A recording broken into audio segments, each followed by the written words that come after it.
Welcome to the Slop Temple. We pray this video helps. You'll start by opening the PDF in an editor that lets you rearrange pages.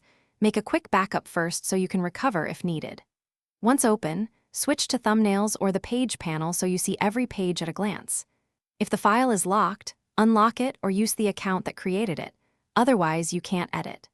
Now select the first page you want to remove, click its thumbnail, and hold Shift or Command to select multiple pages for deletion at once. Next, select the pages precisely. Use Shift-click for a continuous range or Command/Control-click to pick non-contiguous pages. Once selected, choose Delete from the right-click menu, press the Delete key, or use the editor's Edit menu, whichever your app prefers.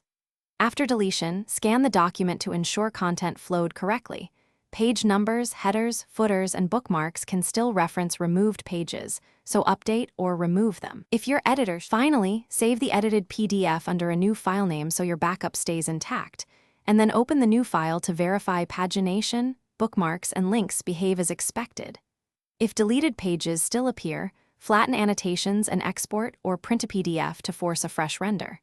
If the file is password protected or restricted, unlock it with proper credentials or recreate the document from printable output. Troubleshooting tip: if edits disappear, reopen the backup and repeat steps with a different PDF editor.